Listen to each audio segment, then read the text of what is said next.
فرمایا اذا بشر احدهم بالانثى، جب ان کو لڑکی کی خبر دی جاتی ہے کہ بیٹی کی ولادت ہوئی ہے، ظل وجهه مسودا وهو كظيم، ان کا چہرہ سارا دن سیاہ رہتا ہے اور یہ غصے کے کڑوے گھونٹ کو پی رہے ہوتے ہیں۔ عربوں میں عادت تھی کہ جب اطلاع ملتی تھی نا کہ بیٹی پیدا ہوئی ہے تو خوش ہونے کے بجائے چہرے پہ سیاہی آ جاتی تھی، سارا دن چہرہ سیاہ رہتا تھا، یہ کیا ہو گیا؟ ان کے ہاں بیٹیوں کا یہ مقام تھا۔ یتوارا من القوم من سوء ما بشر بی، فرمایا جو اسے خوشخبری دی گئی ہے نا بچی کی، اس کی برائی کا اس کے چہرے پہ ایسا اثر، اور وہ اتنی ذلت محسوس کرتا تھا کہ یتوارا من القوم، سارا دن اپنی قوم سے منہ چھپاتا تھا، سارا دن اپنی قوم سے منہ چھپاتا تھا۔ ایمسکہ علی ہون ام یدسہ فی التراب، اس ٹینشن میں سارا دن گزرتا کہ میں ذلت برداشت کر کے اسے پالوں یا اسے مٹی میں دفن کر دوں۔ یہ کس کی عادت تھی؟ عربوں کی۔ بیٹی کی پیدائش پہ چہرہ کیا ہو جاتا تھا؟ سیاہ، اور ذلیل ہو کے چھپتا پھرتا تھا۔ میں نے وہ قبرستان دیکھا ہے جہاں بیٹیوں کو دفن کیا جاتا تھا، آج بھی موجود ہے، جو بھی جاتے ہیں دیکھ سکتے ہیں۔ ان مشرکین پر ہمیں تعجب نہیں ہے، تعجب آج کے پڑھے لکھے لوگوں پر ہے کہ جو نسل روکتے ہیں اس خوف سے کہ کہیں بیٹی پیدا نہ ہو جائے۔ اور میں نے خود آج کے جنگلیوں کو بچی کی پیدائش پہ روتے ہوئے دیکھا ہے، پہلے مجھے یقین نہیں آتا تھا، لیکن پڑھے لکھے جنگلی، پڑھے لکھے جاہل، ان کو میں نے اب بھی دیکھا ہے بچی کی پیدائش پہ آنسو بہاتے۔ یہ کیا ہو گیا؟ میں ایک دفعہ ہسپتال میں بیٹھا ہوں تو سامنے کوئی خاتون رو رہی ہیں، اور وہ بیٹا ان کا پینٹ شرٹ میں، لگ رہا تھا کوئی ایجوکیٹڈ فیملی ہے، وہ بھی بیچارہ پریشان، منہ ایسا نا اس کا جھکا ہوا، رو تو نہیں رہا تھا لیکن منہ پہ یہی کیفیت تھی جو یہاں قرآن بیان کر رہا ہے، چہرے پر کیا ہے؟ ذلت۔ تو ماں اس کو تسلی دے رہی ہے، اور رشتہ دار کہہ رہے ہیں بھائی ہائے بیچارے کا منہ اتر گیا، پہلے بھی بیٹی ہوئی تھی اب بھی کیا ہو گئی؟ بیٹی۔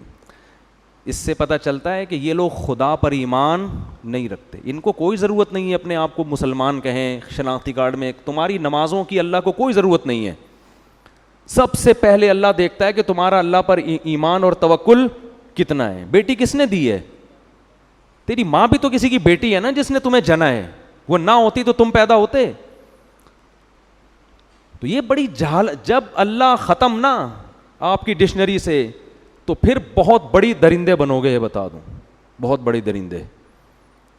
وہی ہوگا کہ جانوروں کے تو حقوق ہوں گے، انسانوں کے حقوق نہیں ہوں گے۔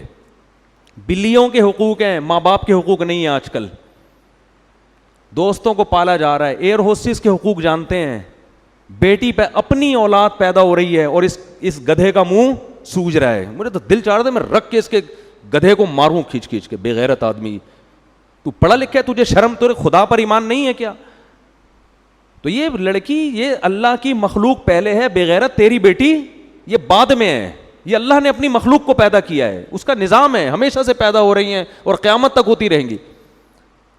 اور تجھے اتنی شرم نہیں آتی کہ جس خدا نے تجھے پال پوس کے جوان کیا، اس بیٹی کا رزق بھی وہ تجھے دے گا۔ تیری بیوی کی چھاتیوں میں دودھ پیدا کیا اس نے اس بچی کی پیدائش پر، یہ بتانے کے لیے کہ اس کو بھی میں ہی کھلاؤں گا جیسے بیٹے کو میں کھلاتا ہوں۔ تو بے شرمی کی انتہا ہے، بے غیرتی کی انتہا ہے۔ اور یہ ہیں پڑھے لکھے، یہ کیا کہلاتے ہیں؟ پڑھے لکھے لوگ۔ جہالت ہے یہ۔ ہمارے نبی صلی اللہ علیہ وسلم نے اس ماحول میں آنکھ کھولی ہے کو زندہ دفن کیا جا رہا ہے، اور قرآن کیفیت بیان کر رہا ہے یتوارا من القوم من سوء ما بشر بہ، کہ سارا دن اس کا چہرہ سیاہ رہتا تھا۔ لیکن آپ صلی اللہ علیہ وسلم نے کتنی محبت دی بیٹی کو۔ نماز میں اپنی بیٹی کو نواسی کو کندھے پہ اٹھا کے 4 رکعتیں آپ نے ظہر کی پڑھائی ہیں۔ حالانکہ بچوں کو کندھے پہ بٹھا کے نماز پڑھنا سنت عمل عام معمول نہیں ہے، آپ نواسی کو کندھے پہ اٹھا کے 4 رکعتیں پڑھائی ہیں۔ جب رکوع میں جاتے تو اٹھا کے نیچے کر دیتے، اور جب اگلی رکعت میں کھڑے ہوتے پھر اٹھا کے کندھے پہ بٹھا دے۔ اتنی محبت آپ نے اپنی کسی اولاد کو، بلکہ کسی بچے کو بھی نہیں دی ہوگی۔ بھائی زیادہ اتنی محبت دے دی نا، کسی بچے کو گود میں اٹھا لیا، صحابہ کہتے ہیں ہم نماز کے انتظار میں تھے, آپ صلی اللہ علیہ وسلم جب آئے ہیں تو ہم حیران ہو گئے کہ آپ کے کندھے پہ آپ کی نواسی بیٹھی ہوئی ہے. نواسی تو تھوڑی دور ہو گئی نا, بیٹی کی بھی بیٹی ہو گئی. تو ہم حیران تھے یہ کیا ہوا بھائی, اور اسی طرح آپ نے نیت باندھ لی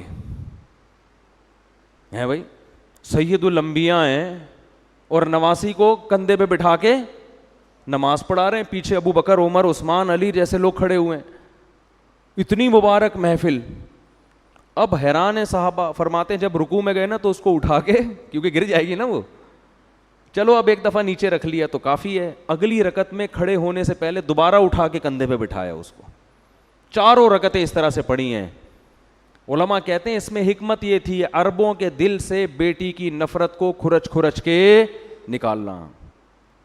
اتنا پروٹوکول تو حسن حسین کو بھی نہیں دیا آپ صلی اللہ علیہ وسلم نے, ان کو بھی کندھے پہ بٹھایا ہے, خطبے میں گود میں اٹھایا ہے, نماز کندھے پہ بٹھا کے 4 رکعتیں نہیں پڑھائی ہیں. تو کیا کس مذہب سے تمہارا تعلق ہے اور تم منہ بنا رہے ہو؟ بھائی 10 بیٹیاں ہو جائیں, 15 ہو جائیں, 16 ہو جائیں, 20 ہو جائیں, کوئی بات نہیں, اللہ کی نعمت ہے, خوش ہو اللہ کے.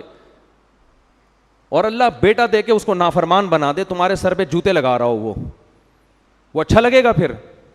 تو جو دے رہا ہے اللہ اس پہ بولو نا بھائی شکر ادا نہ, نسل روکو اس نیت سے کہ میرے 6 بیٹیاں ہو گئی ہیں, 7ویں بھی کہیں بیٹی نہ ہو جائے. بعض لوگ کیا کرتے ہیں, بیٹا ہو گیا تو نسل روکتے ہیں کہ بس اب نہیں چاہیے, بیٹی ہو گئی تو بیٹے کی لالچ میں نسل بڑھاتے ہیں. اس سے کیا ہو رہا ہے, جو قدرت کا ایک نظام ہے نا, لڑکے اور لڑکی کا جو ریشو ہونا چاہیے, گروتھ ریشو, وہ کیا ہو رہا ہے, خراب. جن کے لڑکیاں ہو رہی ہیں وہ لڑکے کی لالچ میں ہونے دے رہے ہیں, جو لڑکے ہو گئے تو 1-2 کے بعد بریک لگا دی. او بھائی غیر مسلموں پہ یہ چیزیں سوٹ کرتی ہیں.